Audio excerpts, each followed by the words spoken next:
To me, good art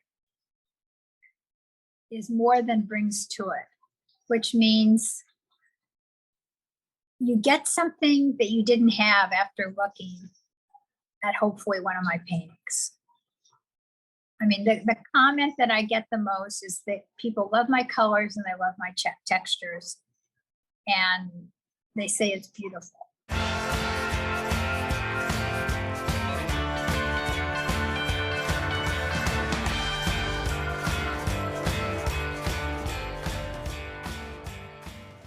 Welcome back, everybody, to Beyond the Palette, the Art Dimensions podcast. I'm your host, Whitney Rosenson, and I can't wait to get into the interview today. I will be talking with Anne B. Schwartz, a fabulous painter who also resides here in Los Angeles, and she is a new artist for Art Dimensions, so I'm really excited to get to know her. All right, now for a bit of admin before we jump into the interview. Listeners, be sure to check out Anne's beautiful paintings at artdimensionsonline.com and on her own website, www.annebschwartz.com. Feel free to join the Beyond the Palette Facebook group, where you can ask me questions, make requests, and see fun videos with the artists I work with. Also, feel free to toss some stars our way and review Beyond the Palette if you can on Apple Podcasts. Those reviews and stars are what really help to get more listeners. Hi, Anne. Hi. Welcome to Beyond the Palette. How are you? I'm good, Whitney. How are you? I'm good. Thank you so much for being here today. I really appreciate your time and your energy.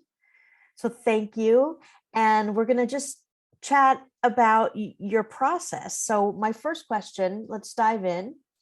For those listeners who don't know who you are, can you give us a brief snapshot of your journey to where you are today? Well, I've always been an artist my whole life. I had zero plans on becoming a painter because it's too hard to make a living at it. And I like design a lot better. So when I was in high school, the one class I hadn't taken was a jewelry class. And I fell in love with making jewelry, designing jewelry. And in college, I majored in design, graphic design, took painting classes, 3-4 days a week. But my focus was on jewelry. And I knew when I finished college, I was going to become a jewelry designer. So I finished. I went to the Gemological Institute and I studied jewelry design, gems and diamonds, and started my career, which went very well. I was a high-end jewelry designer. I designed in Beverly Hills for lots of famous people. And then I went on my own. I did freelance in high-end jewelry stores. And I did that for about 35 years. And I'm including high school because I started selling jewelry in high school, literally. When my kids were born, I knew I wanted to be a stay-at-home mom. And so I kind of left jewelry design because I couldn't, it was not something you could do at your home. My jewelry was too expensive, so it had to be in a retail store. And I started painting for fun more than I used to paint. And I started selling my art and still not thinking it would come to anything. But, when you're creative, you have to do something creative. It's in your soul. And I painted and people said, oh, you have to get a website. And I said, oh, I can't afford a website. And I said, okay, I'm going to sell a few paintings and then I'll get a website, which is exactly what I did. And I just took off from there. And here you are. So how many years ago did you start painting? I mean, I know you painted in college, but I would say my kids were probably in elementary school when I started. I took little art workshops and things like that. Right. But, I would say 20 years ago was when I devoted more time and energy to painting. We built a house. I built a really beautiful art studio.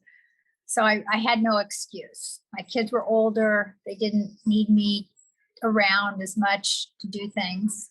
So it was time for your painting. So it's time for my painting. So what are you up to these days in your studio?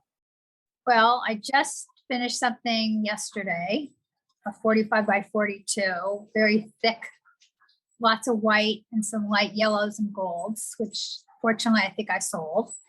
And I'm working on another painting, very thick as well, in more cool tones. And I have a little ways to go with that. Now, are these paintings part of a series or are they one-offs or? I have 4 series I work in. My biggest one is Riccardi d'Italia, which means Memories of Italy, because I love Italy. And these paintings are from that series. Each series is different, but because they're painted by me, they all are similar in terms of color and texture and things like that. This particular series stems from going to Italy, spending time in Italy, and I capture a vision in my head about something I saw or something I went to during my painting process. And then that becomes the painting. It's abstract, but it comes from something I experienced. So one thing I read, just piggybacking on that, one thing I read an interview you did for the Voyager, the San Diego Voyager, and you mentioned that first on the canvas for this Riccardi d'Italia series, you paint or you draw the actual scene, and then you go over it and create the abstract work. That's how I used to do it. I would say, gosh, maybe half my paintings are done that way. And then I stopped doing the photograph because it's been quite a while since we were in Italy. And I felt it wasn't as genuous. It was a little disingenuous because here, 10 years ago, I went to Italy and now I'm painting from photographs I took in Italy. It was too long. So I stopped doing that. It's funny because I look at my paintings that I did when I did that. And I said, God, they were so good. Maybe I should go back to it. But so far, I just have at it.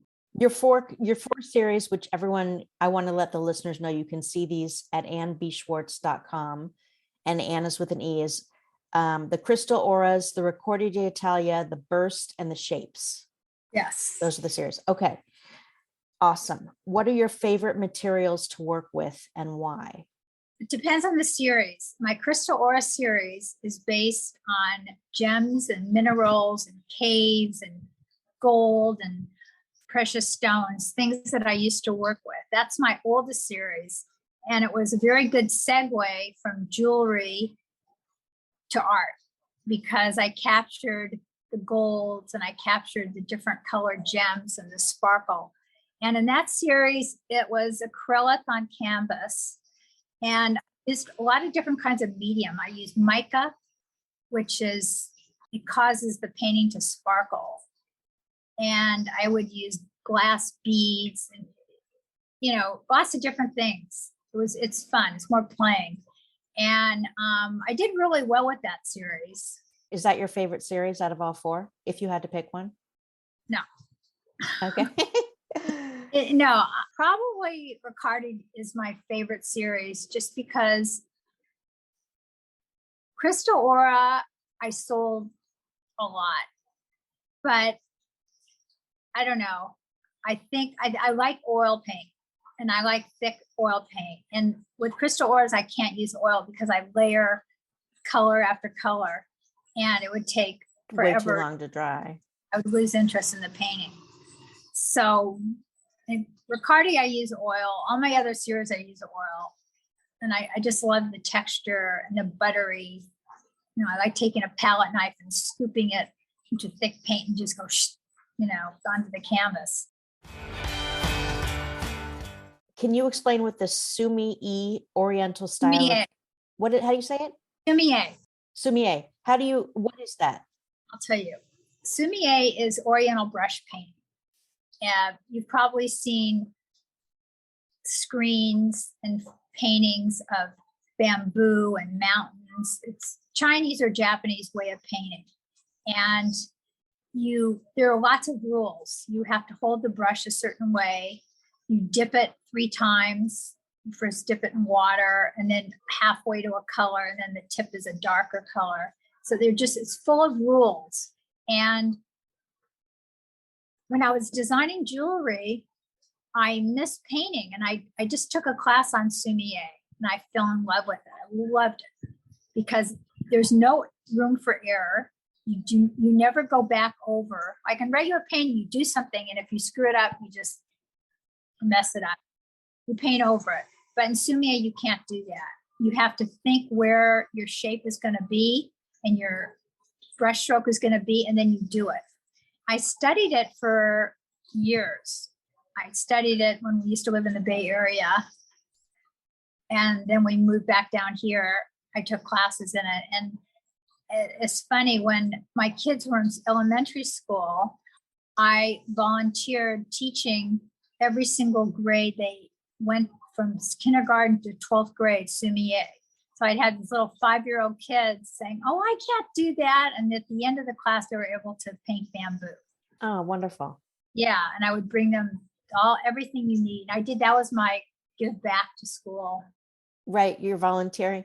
That's wonderful. So do you use that style in all of your paintings now, or just the I recording use it burst. in the Burst series? Okay. Yeah. Burst is very Asian inspired.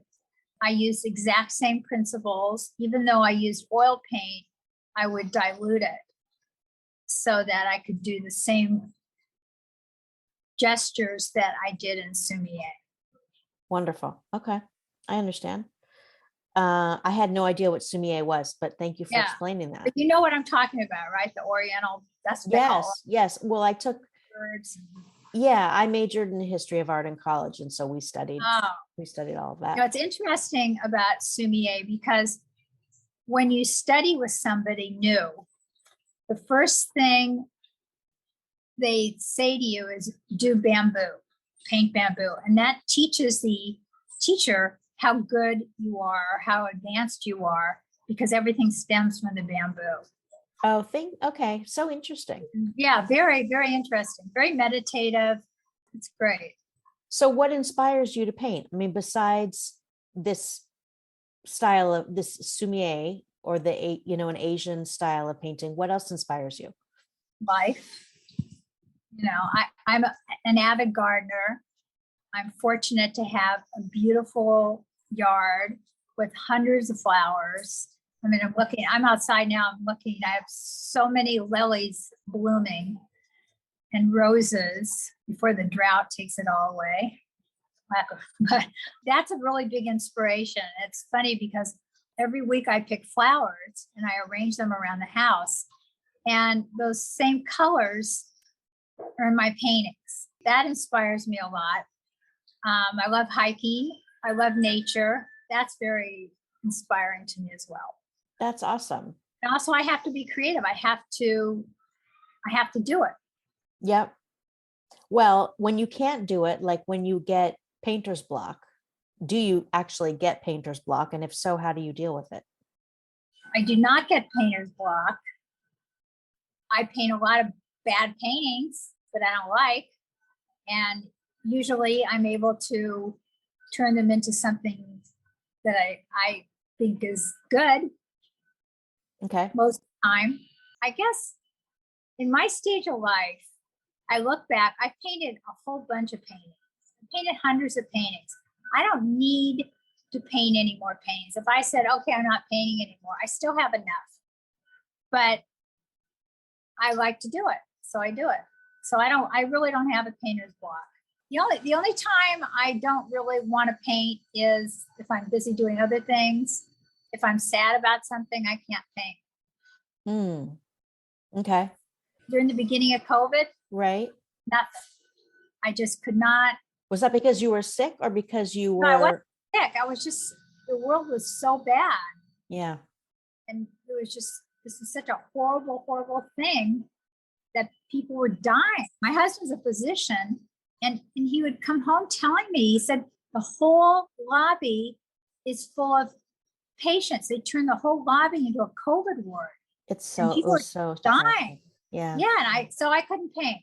And it's funny, I was talking to an art teacher that I've taken art workshops with for years until COVID. And he said, well, you just got to go do it. And I said, David, it's just, I don't feel happy. And so he said, just do it. I said, okay. So I painted a couple things, but that was like the only time I wasn't able to paint. Okay. So interesting. Well, you've had a long career. I'm focusing more on the painting, your art career. Who or what influenced your art when you began, and what influences it now, or is it the same? My favorite artists that inspire me the most, I would say William de Kooning, Joan Mitchell, Richard Diebenkorn, Monet, Marc Chagall, and I love Charles Arnaldi, and David Lloyd, who was the art teacher I would take art workshops with, which were really fun. Oh, wow. Art is so solitary. Right. And this was an opportunity for me to get together with other artists. Right. And paint and get feedback when I needed it. Must have been a great experience. What art do you show in your home, or do you have your own work? Do you only have your own work? No, I don't. I have a lot of my own work, which is kind of like my own little mini gallery. And a lot of times I just hang my paintings on the wall because they need to dry. And that's seriously, that's, no one's going to touch them when they're hanging on the wall. Right. The artists I have a Murrow, I have a Chagall, I have a couple of George Chan, who is a wonderful abstract painter, and he also did realistic art. He died, I don't know, like maybe 15 years ago.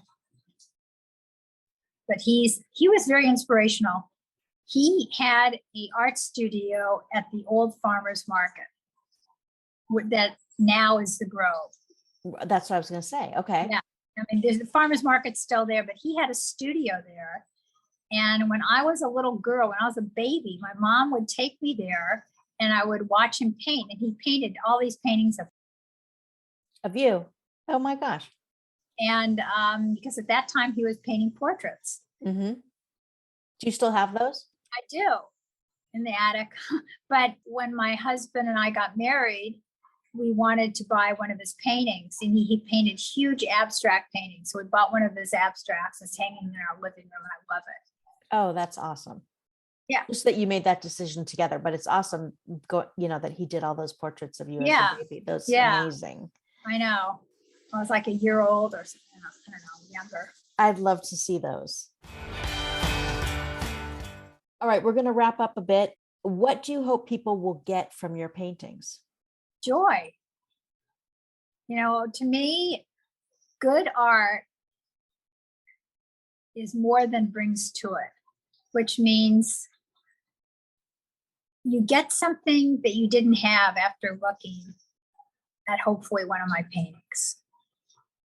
I mean, the comment that I get the most is that people love my colors and they love my textures, and they say it's beautiful.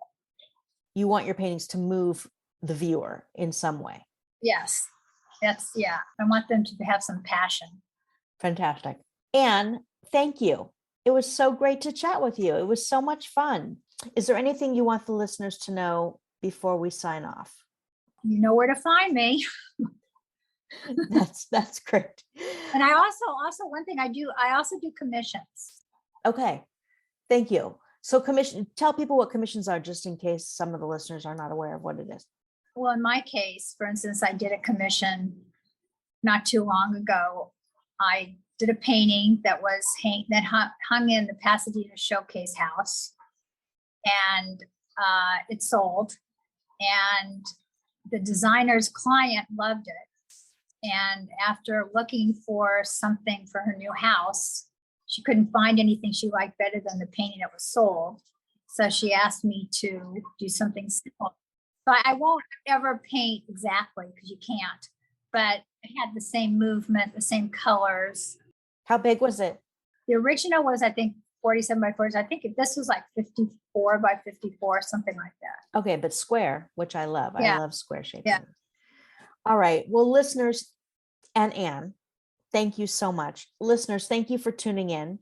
And to all of you, I hope you have an excellent and productive week and happy creating.